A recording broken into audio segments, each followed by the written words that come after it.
5ই মে বঙ্গের রাষ্ট্রপতি শাসন, বিস্ফোরক মন্তব্য হুমায়ুন কবিরের। তৃণমূল কংগ্রেস থেকে সাসপেন্ড হওয়ার পর নিজের দল গঠন করেছেন হুমায়ুন কবির। জনতা উন্নয়ন পার্টির নামে নিজের দল গঠন করেছেন হুমায়ুন। দল গঠন করার পর থেকে হুমায়ুন একের পর এক হুঙ্কার দিচ্ছেন।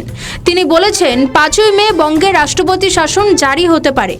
হুমায়ুনের এই বিস্ফোরক মন্তব্যের পর তোলপাড় রাজ্য রাজনীতি। তিনি বলেছেন 2026-এর 25শে এপ্রিলের মধ্যে ভোট হবে কিনা তা নিয়ে যথেষ্ট সন্দেহ রয়েছে। ভোট যদি ওই সময় না হয় তাহলে 5ই মে রাত 12টার পর রাষ্ট্রপতি শাসন জারি হবে। তিনি এখানে শেষ না করে বলেছেন রেজিনগর ও বেলডাঙ্গাতে 30,000 ভোটে তৃণমূলকে না হারালে নাকে খত দেবেন সাসপেন্ডেড বিধায়ক।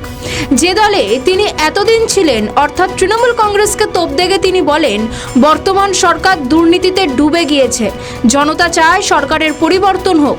শুধু তৃণমূল নয়, বিজেপিকেও হুঁশিয়ারি দিয়ে বলেন বিজেপি যদি ক্ষমতায় আসতে চায়, 77 আসনে পৌঁছতে চায়, তাহলে আমাদের মতো লোকের সাহায্য চাইতেই হবে।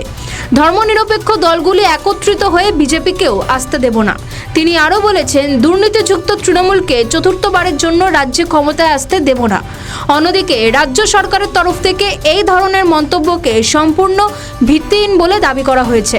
শাসক দলের তরফ থেকে বলা হয়েছে নির্বাচন এগিয়ে আসছে, সেই কারণে বিরোধীরা ক্রমাগত রাজনৈতিক চাপ তৈরি করছে।